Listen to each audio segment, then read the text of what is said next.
You're listening to the Cool Audio Podcast, your escape into the world of stories, sounds, and imagination. Whether you're driving, chilling at home, or just need a moment to unplug, we've got a story just for you. So sit back, relax, and let the journey begin. What do you think? Sarah widened her eyes as if she wanted to swallow him alive.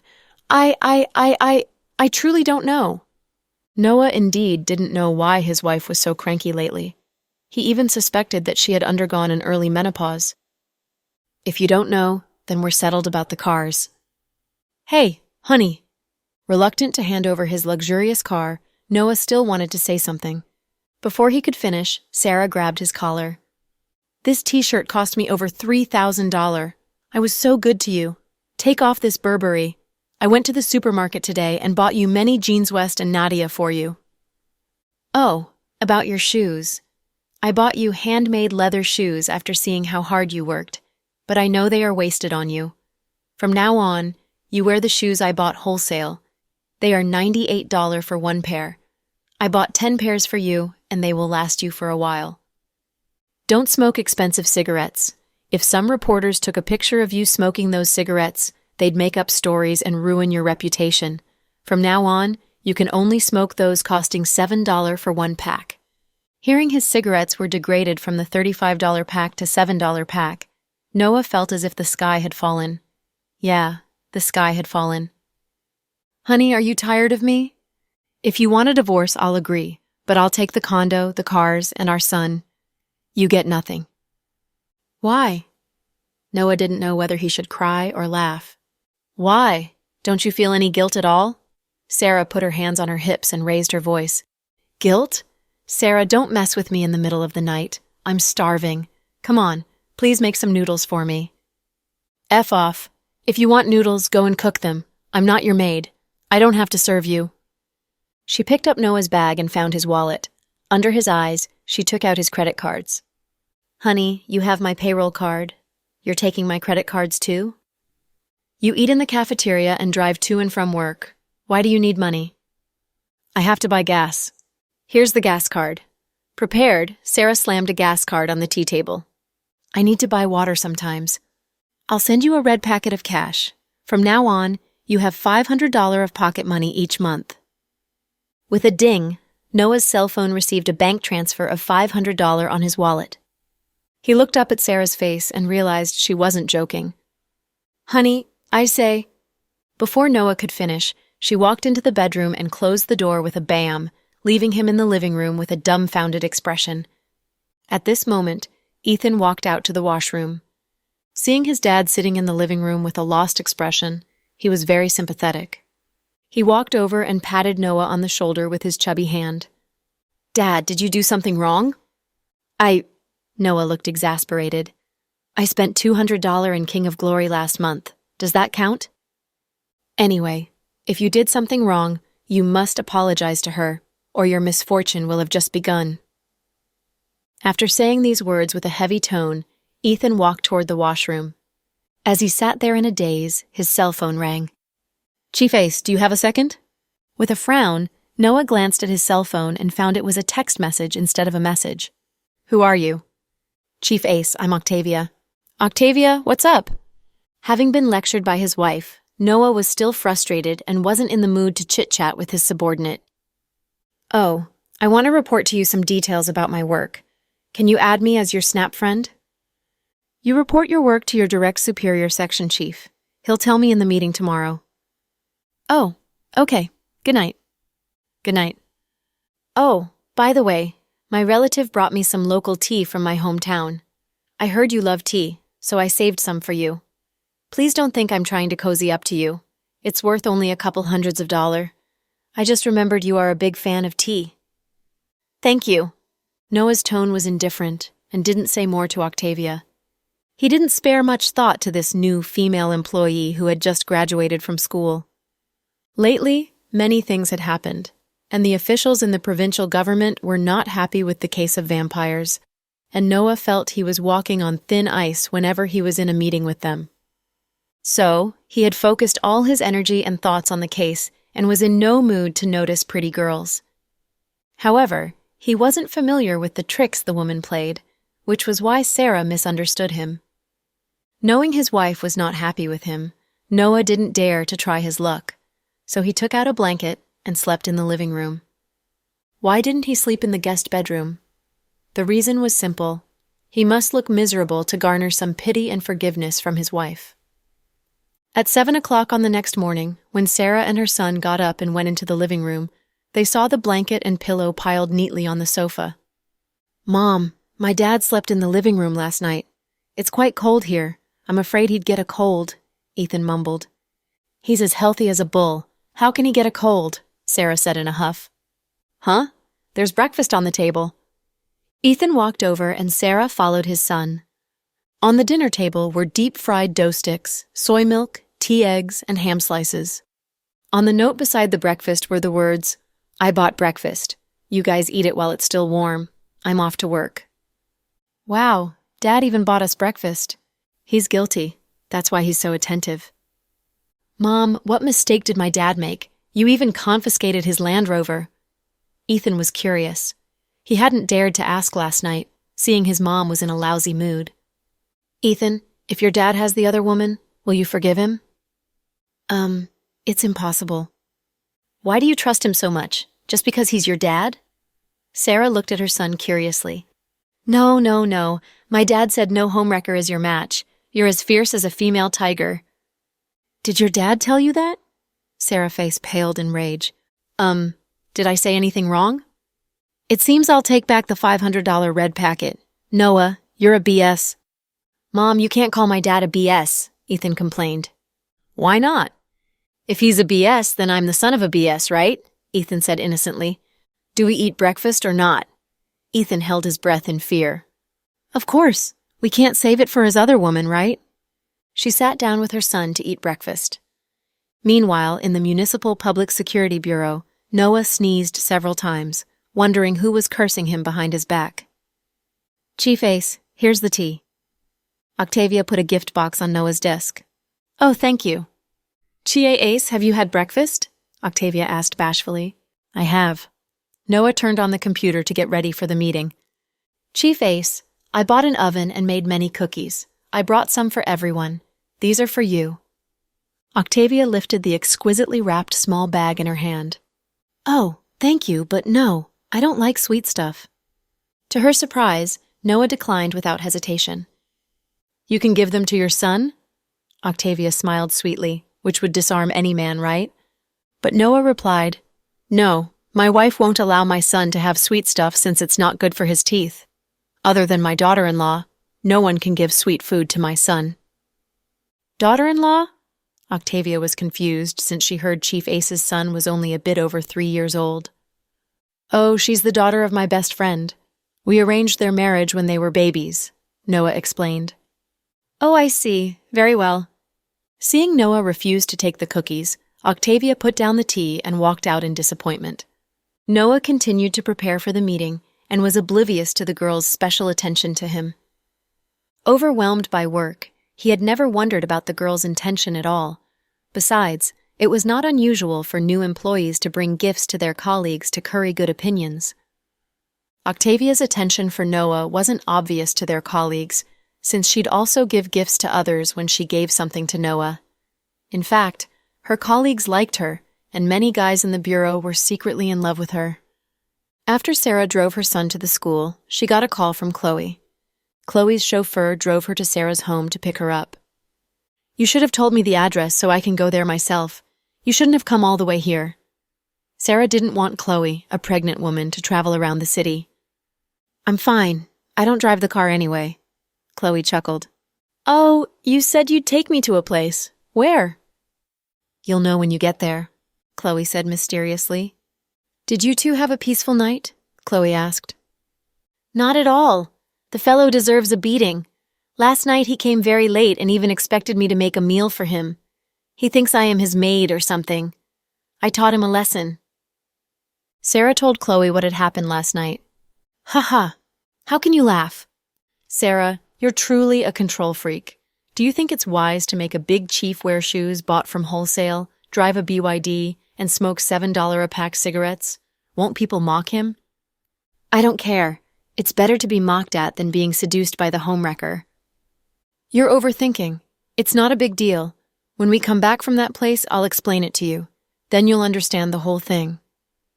Chloe decided to tell Sarah how Noah was the innocent party and about all the tricks that seductive Batch was pulling. Otherwise, Noah would be the innocent victim who had to suffer his wife's abuse. Fine. I'll do everything you say. I know you're super smart, Chloe.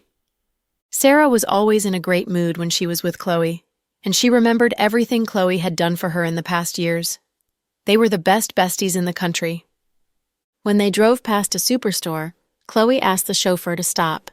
She got off the car with Sarah and bought some expensive food supplements, such as bird's nest and sea cucumber. "My Chloe, whom are you buying these for?" Sarah was curious. "For the homewrecker's parents," said Chloe calmly. "What?" Sarah was displeased. "Did I hear it right? You said you bought these things for that homewrecker's parents?" Sarah was mad. Chloe had paid about $100,000 from her credit card for these top-level food supplements. Why should they give them to the homewrecker's parents? "Calm down. Just watch how I handle it." Chloe smiled but didn't explain. Half an hour later, the car stopped in front of a rice noodle restaurant. It was small and looked a bit time-worn, but there were many customers in there since it was almost lunchtime. Sarah got out of the car with a dark expression, wondering what kind of parents would raise such a homewrecker who would try to seduce another woman's husband. Chloe's bodyguards took the gifts from the car and walked in with them. "Girls, do you want rice noodles?" An aproned woman in her 50s welcomed them warmly. "Madam, is this Octavia's home?" "Yeah, do you know our Octavia?" Chloe exchanged a look with Sarah and said with a smile, "Hello, this is Mrs. Ace, wife of Chief Ace of the Municipal Public Security Bureau. We're here to visit the family of our employee." "Whoa, you're Mrs. Ace. Come on in, please," the old lady immediately asked Chloe and Sarah to enter the restaurant. "Madam, don't be nervous. We heard that you have a restaurant selling delicious rice noodles, so we decided to come and see you. We bought some gifts for you and your husband." Chloe signaled her bodyguards to place the gifts on the table. "No, they are too expensive. We can't take them.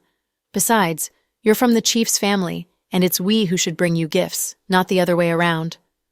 The old lady knew the workings of the world. Sarah had a cold expression on her face the whole time and let Chloe take control of the conversation. "It's fine. Don't worry. Octavia is doing well in the bureau and everyone likes her. These are benefits we give to our employees." Hearing Chloe's words, the old lady took the gifts happily. "Have you had lunch? Do you want to try our rice noodles?" "Yes, we do. Thank you, madam," Chloe answered with a smile. The old lady went into the kitchen to prepare rice noodles and talked happily with her husband. Sarah looked incredulous. "Chloe, I'd rather toss the money into water than giving it to these people.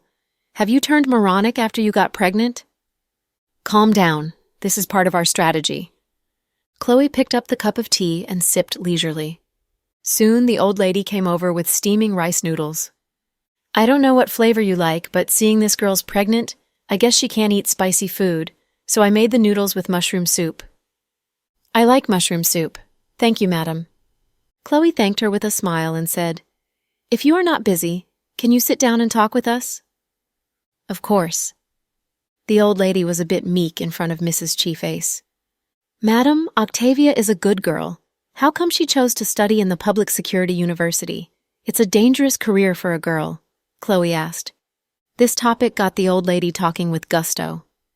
"You're right. Her dad and I didn't approve of her choice, but she was stubborn. Fortunately, she does office work and doesn't need to do field missions. We can finally relax." "Does Octavia have a boyfriend?" Chloe asked with faked casualness as she ate the rice noodles. "No, the girl is busy with her work.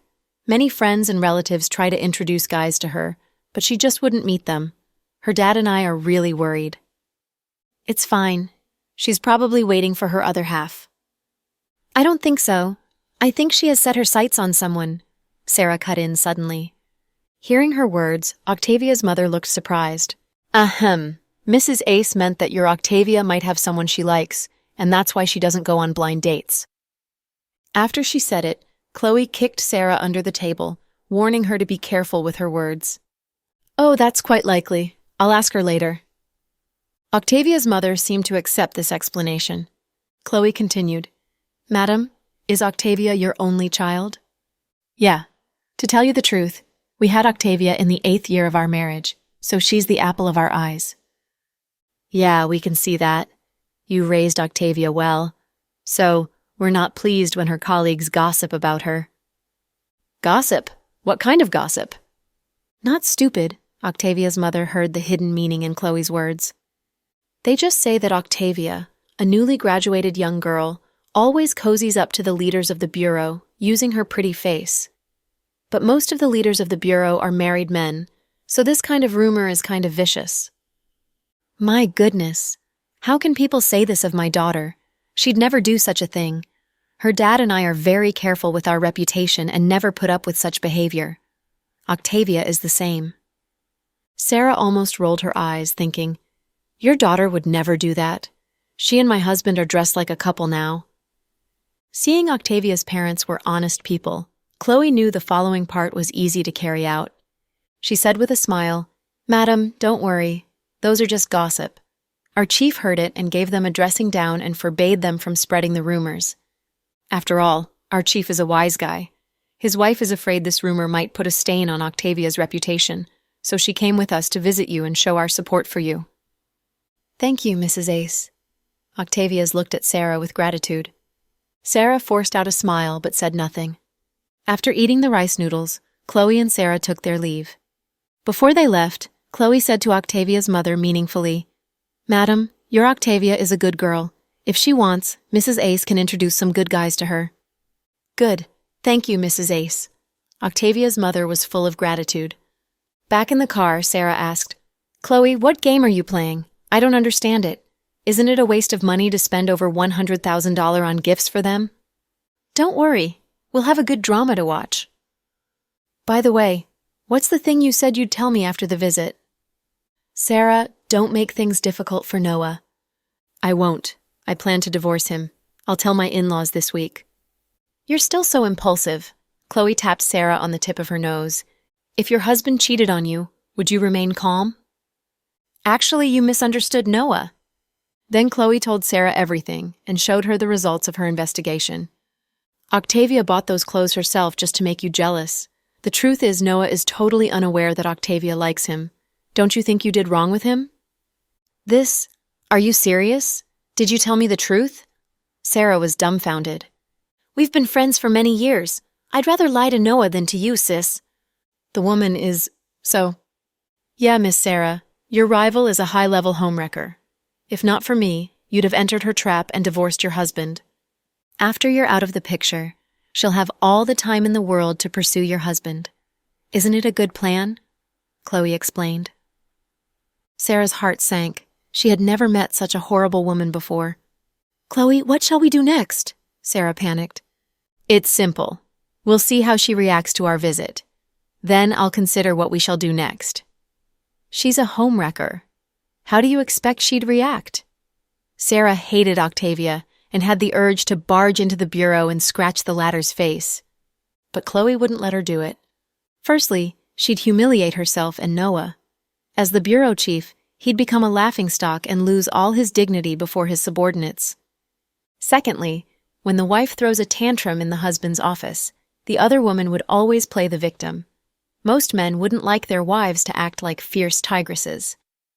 Chloe didn't want Sarah to lose her dignity in this fight, so she directed this show today. "Chloe, will something come out of today's visit?" "Just wait and see." Octavia was indeed a high-level homewrecker, but Chloe was tough too. She was sure she'd win. The most important thing was that Noah was oblivious to all her antics. "Sarah, you can't do wrong with your Noah anymore. If the Cold War between you guys continues, you'd hurt his feelings and give that woman an opportunity. Then you will cry," Chloe instructed Sarah again. "I know. I'll right all the wrongs I did to him." Knowing her man did nothing wrong, Sarah was very pleased. "Fine, we'll talk on Snap later. I'll head back to the hospital now." "Okay." The chauffeur drove Chloe back to the hospital after driving Sarah home. In the evening, Octavia got off work and came to help her parents in the restaurant.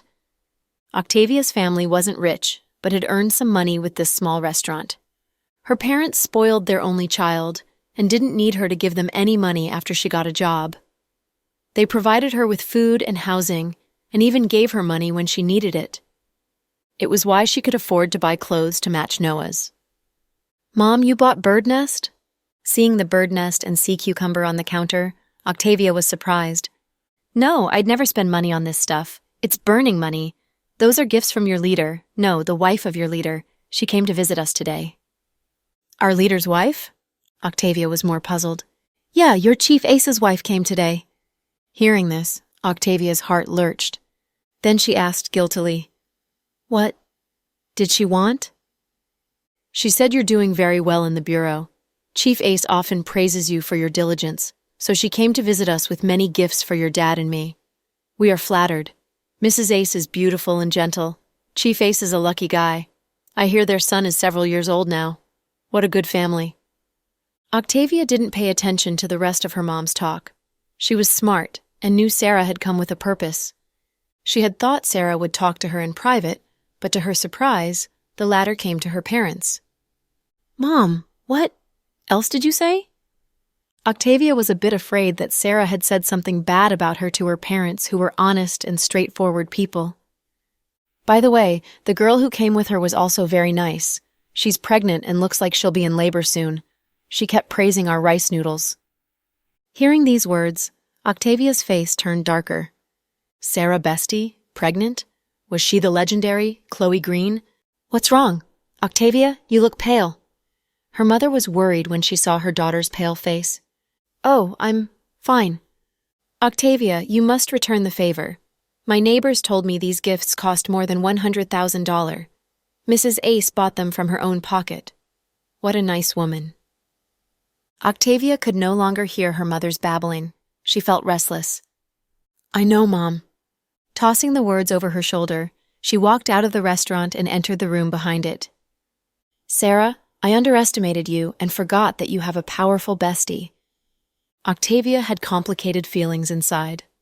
She had investigated Sarah and thought the woman had no virtues but a pretty face and the luck to give birth to a son for the Ace family. Knowing Sarah was hot-tempered and not very shrewd, she had thought she could remove Sarah with a few tricks.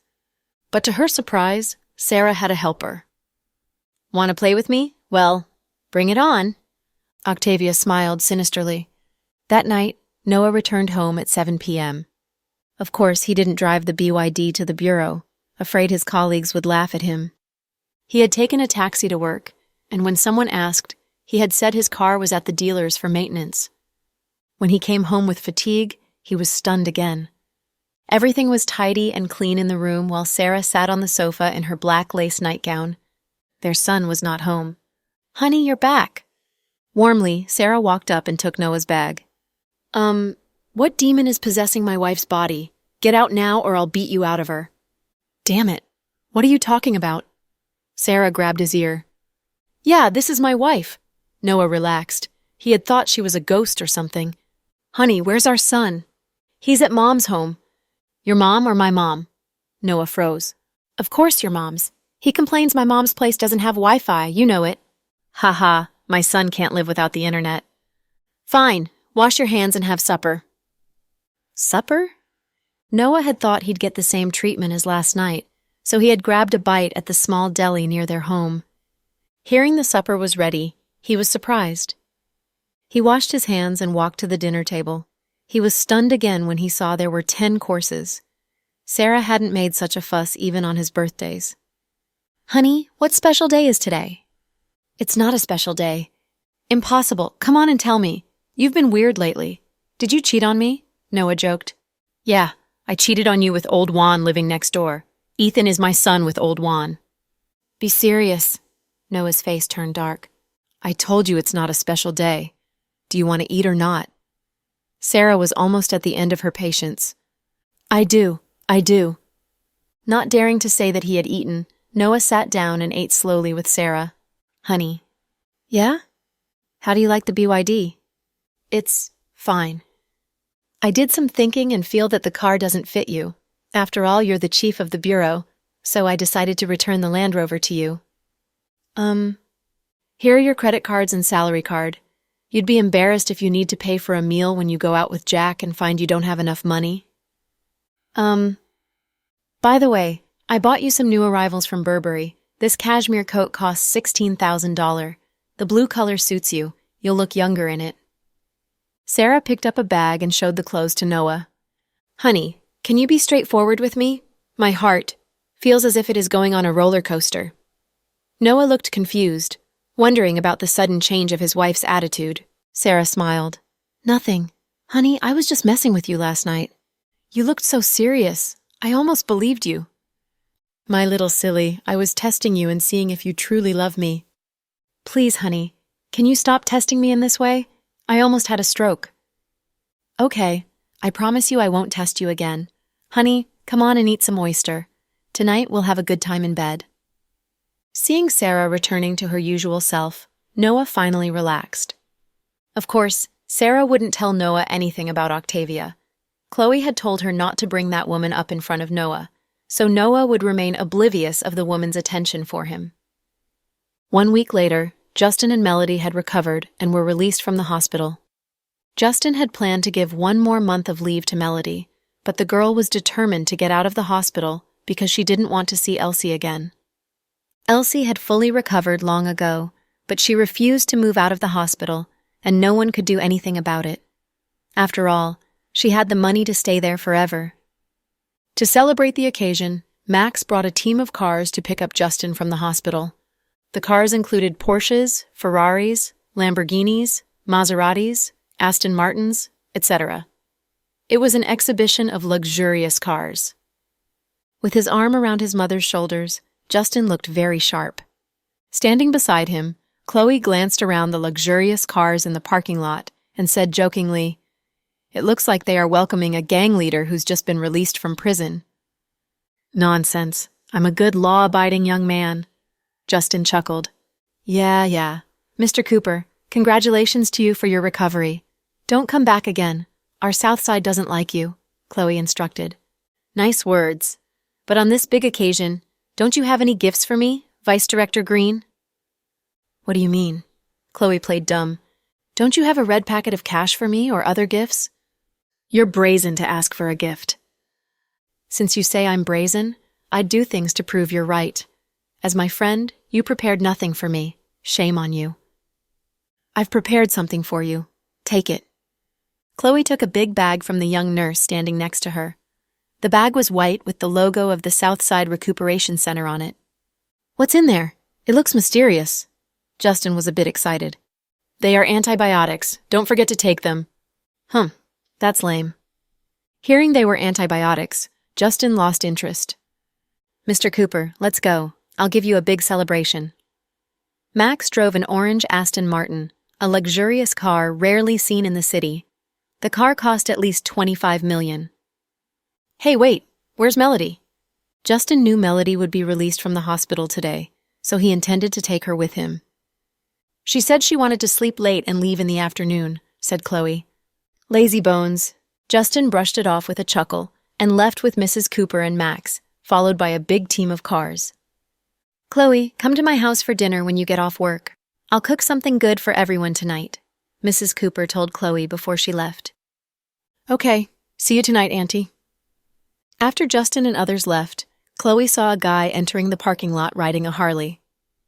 Look, Vice Director, that guy paid the medical expenses for Miss Melody. People say he's Miss Melody's boyfriend. But isn't she Mr. Cooper's girlfriend? Is it a triangle relationship? What a mess, the young nurse gossiped. Chloe looked at the guy with unreadable eyes. Lin Hong parked his motorcycle and pulled off the helmet before walking into the hospital. He seemed to recognize Chloe and glanced at her when he walked past her. But they didn't speak. When Lin Hong entered, he saw Melody had packed up her stuff and was ready to go. Huh? Where's Rory? Rory told her last night on Snap that she'd come and pick up Melody today. But instead of Rory, she saw Lin Hang. Melody felt weird with this guy. Rory called me saying she received a notice and couldn't come. Oh, I see. It's fine. I can go myself. I'll take you home. You don't have many bags. I can tie them behind the seat of my motorcycle. It's not necessary, Before Melody could finish, Lin Hong took the big bag from the bed and walked out. Hey, you! Lin Hang's personality wasn't better than Justin's. He was less hot-tempered, but quite weird. In the morning, Mrs. Cooper had come and asked her if she'd go with Justin, but she had declined. She didn't want to be under the spotlight.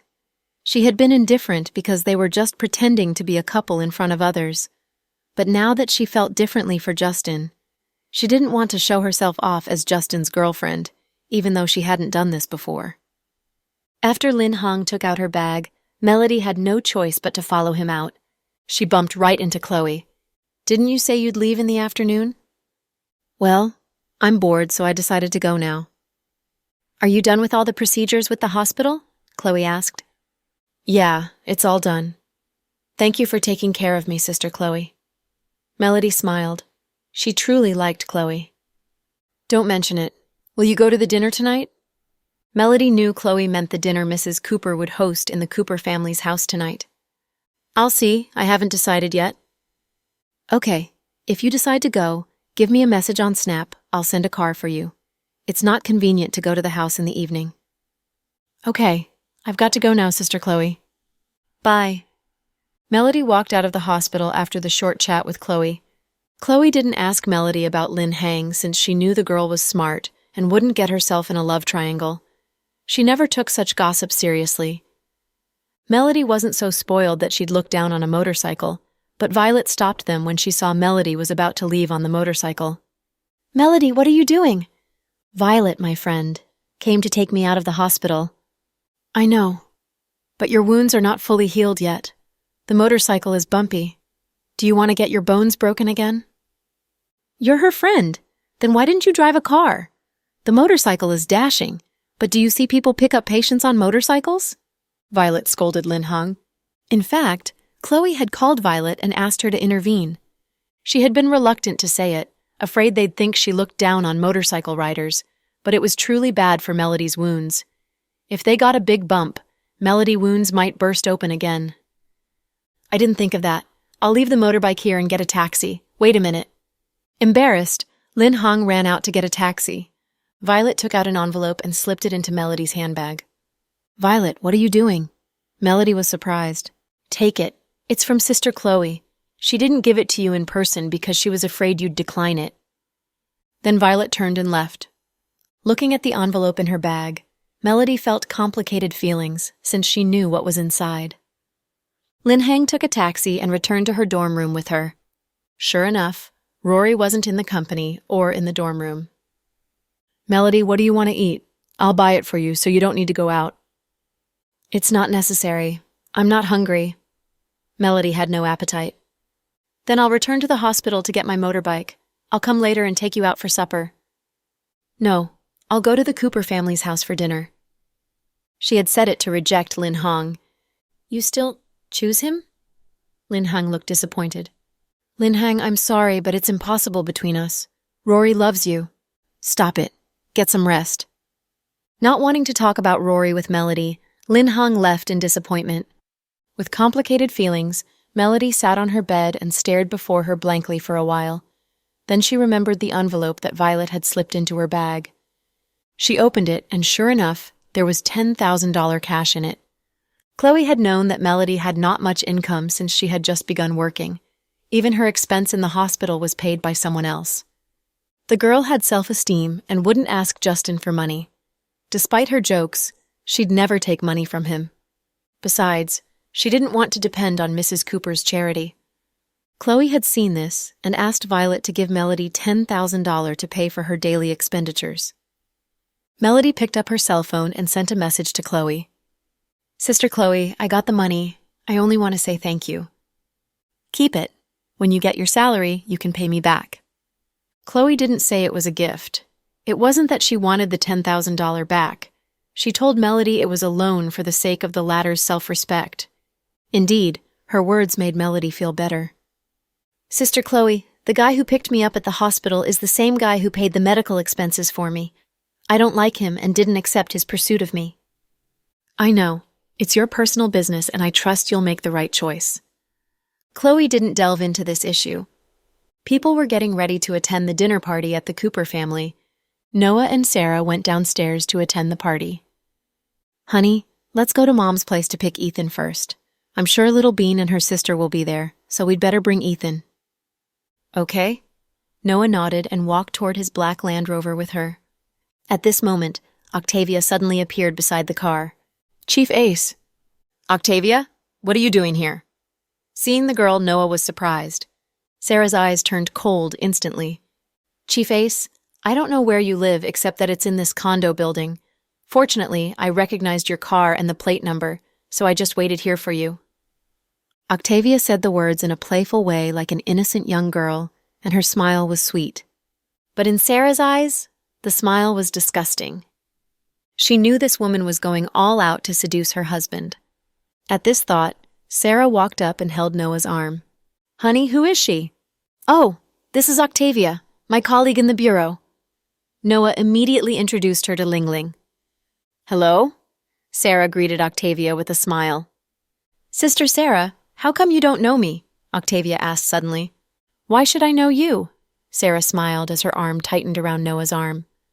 That's strange. Sister Sarah, if you don't know me, then why did you go to my home and give so many expensive gifts to my parents? Then, she raised the bag in her hand. In it were the things that Sarah and Chloe had given to her parents. What stuff? What's going on? Noah was confused, wondering what the two women were talking about. Even his Sarah acted weirdly today. Before Sarah could reply, Octavia explained immediately. Chief Ace, here's the thing. Sister Sarah probably feels my family is poor, so she visited my parents in your name. I appreciate the gesture since it shows how the leaders care for their subordinates. But my parents are ordinary people and are not used to such expensive stuff. Last night, I talked with my parents and decided to return the gifts. But we fully appreciate your kindness. Thank you, Sister Sarah. Octavia pushed the bag into Sarah's hands and bowed to her earnestly. Sarah was embarrassed. Noah understood what had happened, but he knew Sarah wasn't such a charitable person. Why did she decide to give gifts to Octavia's parents? If Noah was another man, he might demand an answer from his wife with a livid face now. But Noah didn't do it. Instead, he glanced at Sarah and said to Octavia with a smile, Sarah went to see your parents at my request. Lately, the people in the bureau often work late, so I asked my wife to see your parents to show my appreciation.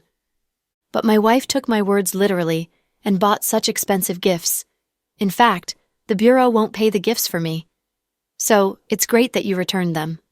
Sarah, when you buy gifts for other employees, remember to buy milk powder and cereals, not bird's nest or sea cucumber. Sarah was surprised at first, then she looked at her husband in gratitude and nodded. Okay, honey. I know I made a mistake. Octavia bit on her lip, surprised by the turn of events. She had thought Sarah would be embarrassed, and Noah would be angry at Sarah. It was clear that Noah had been in the dark about the whole thing. But she was surprised that Noah had taken the blame so Sarah wouldn't get embarrassed. I see. I was wondering how Sister Sarah knows me and my family. Now I know she did it at your request, Chief Ace. Octavia was embarrassed. Yeah, my wife isn't familiar with my colleagues in the bureau. She did it because I asked her, Noah answered calmly. Thank you, Chief Ace. You're welcome. Octavia, is that all you wanted to say? Yes. Then we've got to go. A friend was released from hospital, and we're going to a party to celebrate it. Excuse us. Taking Sarah's hand, Noah got into the Land Rover and drove away. Octavia stood here with a pale face. She realized that she had miscalculated one thing, which was that Noah loved Sarah and was very protective of her. He's such a good man, Sarah. You don't deserve him. You don't. With hatred in her eyes, Octavia looked after the Land Rover and muttered. In the car, Noah drove without a word and his face was expressionless. Honey, I'm sorry. Sarah knew she was wrong, so she apologized immediately. Why are you apologizing? I went to Octavia's home because... Honey, do you know why Jack and Chloe can stay together in all these years? Noah asked. Why? Because they trust each other completely. I trust you, but... Tell me what happened in the last couple of days. You and Chloe are hiding something from me. Noah had his suspicions, but due to his big workload in the bureau, he hadn't spared much thought on it. But Sarah's weird behavior, Chloe's words in the bureau, and her attitude toward Octavia had roused his suspicion. He was a smart police officer who was good at deductions, so he put the pieces together and knew something was up among Sarah, Chloe, and Octavia. Knowing her husband was smart, Sarah told him everything that had happened. Noah still looked expressionless when she finished. "Honey, I indeed trust you. But when I saw the photos and other things, I thought—" Sarah paused. "You thought I cheated on you?" Sarah nodded. "I'm sorry, honey. It's all my fault. Chloe and Jack both know you're in the dark. I misunderstood you." Sarah was guilty, especially after Noah defended her in front of Octavia. She was finally convinced that she had wronged her husband. "It's not your fault. Octavia is indeed a deep girl. I don't believe it's coincidence that she has so many clothes resembling mine." "Honey, you believe me?" Sarah was elated. "Of course, you're my wife. Do you think I'd believe an outsider?" Pleased, Sarah leaned over and kissed him on the lips. "Stop it. I'm driving. If we get in an accident, the traffic police officer would write on the report that the cause of the accident was the driver kissing while driving. As the chief bureau, I'd be humiliated." "Haha, don't worry. I'd say I forced you." Sarah was in a great mood. "Back off. Stop the nonsense." After they talked about the issue candidly, Sarah felt relieved. Noah had made it clear that he had no interest in Octavia, just as Chloe had guessed. "Honey, you won't betray me, right? Even if you met a girl prettier and cuter than Octavia, you'd not like her, right?" "It's hard to say. If you went mad again and changed my car, clothes, bought my shoes on wholesale, and deducted my pocket money, I might betray you." "Haha, I won't do those things again. I've decided to increase your pocket money by $500 from next month onwards." "500 is not enough. You must add at least 800, Noah mumbled as he drove. "Haha, you are low maintenance." Sarah felt happy, knowing she had been imagining things.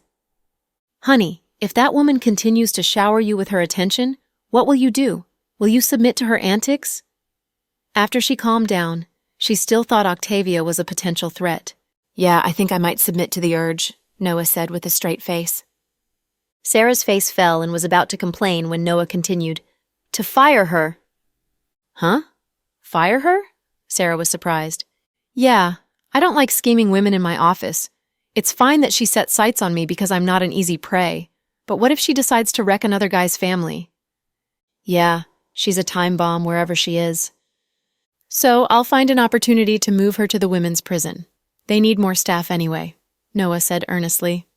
Sarah was exhilarated. "Honey, I love you. At this moment, I love the peoples of my country too." "Your love for me is so lofty now?" Sarah nodded enthusiastically. "Good. As the wife of a government official, this feeling is quite proper." They bickered with each other on their way to pick up Boyuan and then drove to the Cooper family's house. The villa of the Cooper family was very lively tonight. Justin hadn't returned home for dinner for a long while. With his father and grandfather home, it was a big gathering. Including the family's relatives and good friends, they sat around 4 tables. Mrs. Cooper had chosen the dishes carefully. The guests included Jack, Chloe and their daughters, Benton, Victoria and their son, Noah, Sarah and their son, Max and Avery, Case and Zuri, Melody and Rory. Rory was not familiar with Justin's friends, so she took a seat at the table for the family's relatives. Melody had wanted to sit in a corner, but Mrs. Cooper arranged for her to sit next to Justin. "Hater Melody, why don't you stay home and rest? Why come here?" Justin teased her. "I heard the food here is free and delicious, so I decided to come and get a meal." "You're indeed brazen." "I like to be brazen." "Stop roasting each other. You guys tell us some inspirations," Max interrupted. "What inspiration?" Justin was puzzled. "Your inspiration after surviving the accident? For example, your gratitude to us and how you love life, etc." "My inspiration is I'm tough. Haha, even the death god wouldn't take me." Pleased with himself, Justin picked up his cup and drained it. "How about you, Miss Melody? Do you have any inspiration?" Max asked Melody. If you love your life, please stay away from Justin." The moment she said it, everyone burst into laughter. "Damn it! You sound as if I'm a walking disaster. How can you do this to me? You eat my food and mock me?" Justin slanted her a glance in a huff. "But you like it, right?" Melody asked. Everyone laughed. Handsome Cooper, it seems you met your rival. Little Bean laughed noisily. Rival? You overestimate her. Seeing she's young, I won't lower myself to her level. Then Justin began to chat with others. Grandpa Cooper liked the twins, so they sat with him and Justin's parents.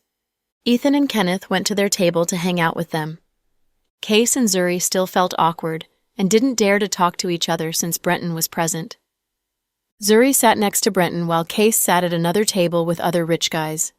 They didn't exchange a word during the dinner. When Zuri went to the washroom, Case followed her to talk to her. Zuri! He stopped her when she came out of the washroom at the rear end of the house. Big brother Case. You look pale. You didn't sleep well? No, I have insomnia. What caused it? Case looked at Zuri in concern. It's habitual insomnia. I've had it for a long time. It comes regularly. Did you have it before? Zuri knew Case referred to the time when they were married. Yeah, but you didn't notice it. At that time, Case didn't care for Zuri and didn't notice her discomfort. Did you see a doctor for it? Yeah, the doctors say insomnia is hard to treat.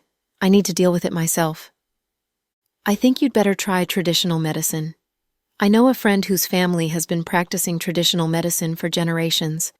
His grandfather is very good, and he's treating my mom's cervical spondylosis. You can go see him when you have time. Okay. Zuri nodded, and they sank into awkward silence again. I'll head back to my seat now. Okay. Zuri and Case had only this one talk behind Brenton. Brenton was alert and sent Kenneth to look after Zuri when she was absent for a long while.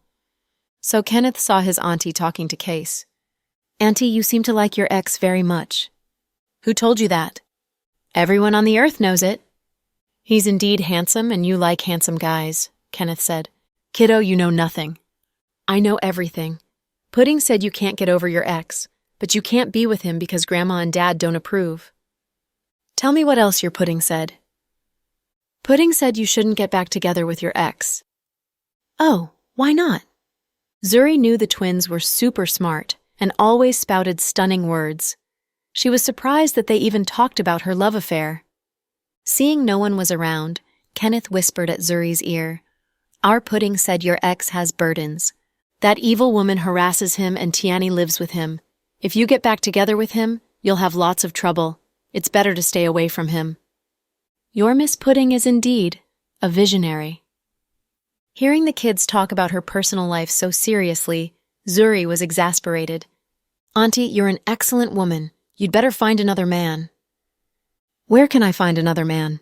It's not like going shopping in the grocery market and being able to buy whatever I want. I'll keep an eye out for you. You? Forget it. Don't kid with me, my big nephew. Zuri was amused by the little boy. I'm serious. If I find my classmates have eligible single uncles, I'll introduce them to you. Stop. Save it. Don't worry about me. I'm still beautiful. It's not as if I can't find a man. Zuri found the talk with her nephew was quite fun, but didn't take it to heart. She didn't realize it until a long time later that she had been blinded to the reality that even 3-year-old kids could see. Melody didn't drink. Not close to the people at the table, she ate some food and went to the courtyard. She was about to go and ask Rory if the latter wanted to go back to their dorm room when she bumped into Justin's mother and father. Honey, this is the girl I mentioned to you. Her name is Melody. Do you remember her? Mrs. Cooper introduced Melody to Justin's father warmly. How are you, Uncle Cooper? Melody felt intimidated by Justin's father. He looked to be a guy who didn't tolerate nonsense. It was said that he always had the final say in the family, just like Grandpa Cooper. He dealt with things with vigor and decisiveness. In the past years, the only woman who could win praise from Justin's father was Chloe. Even though Melody didn't want to be with Justin, she was still intimidated. Hi. Justin's father nodded but didn't say more. Melody, how come you're here? Are you full? Yeah, I'm afraid I'd get fat, so I came out to take a walk. Are the dishes to your taste? Yeah, they are so delicious. Aunt, the person who prepared the food is a 5-star cook. She wasn't flattering. She had felt the fish cooked by her father was the most delicious dish, but after tasting the steamed grouper made by the Cooper family's chef, she knew her father had to admit defeat. Are you and Rory roommates? Justin's father asked suddenly. Yes, Uncle. Rory is a mischievous girl. Her father asked us to take care of her, but the girl has grown up and is quite a handful. Melody, you must take care of Rory for us, Justin's mother said. I will, Auntie. Rory's personality is not likable, and she doesn't have friends here. But she likes you and praised you at the dinner table, saying you do all the cleaning in the dorm room and even do the laundry for her. It's nothing. I'm her friend, Melody said modestly, and didn't dare say anything out of line in front of the seniors. What's your position in Justin's company? Justin's father asked again. Melody was about to say she ran errands, but on second thought, she decided against it, since it would sound like Justin did wrong with her. So she said, I'm an assistant in the performance department. Assistant? Justin's father frowned. Maybe Justin wants her to start from the bottom, Justin's mother explained. Girl, do you want to become an actress? Justin's father asked again. Before Melody could answer, he continued, but our Cooper family won't accept an actress as our daughter-in-law. Uncle, to be honest, I've never wanted to be your daughter-in-law. Melody knew her words would be poorly received. Sure enough, Justin's father's face fell at her words. Mrs. Cooper signaled at Melody with her eyes, warning her not to say this to Justin's father. You mean it's wishful thinking on our side? Justin's father glanced at his wife in disapproval and left. It was obvious that he didn't like Melody's answer. After all, if she didn't want to be his daughter-in-law, it would be a waste of time for him to talk to her. Melody, forget it. I'll talk to you later. Sighing slightly, Mrs. Cooper thought the girl was too frank with words and offended her husband. Melody looked after the departing couple and puffed out her cheeks. She comforted herself. Forget it. It's difficult to be around such in-laws. Melody, you can stop your wishful thinking now. That guy is not your cup of tea. What tea? What tea do you like? Justin was on his way to the foyer to get more wine and heard Melody's mumbling. Holy Mother, you startled me. Melody jumped. Don't call me Mother. You can call me Father, though. Justin teased her. Thanks for tuning in to the Cool Audio Podcast. If you enjoyed the story, don't forget to like, subscribe, and share with a fellow story lover. Until next time, stay cool and keep listening.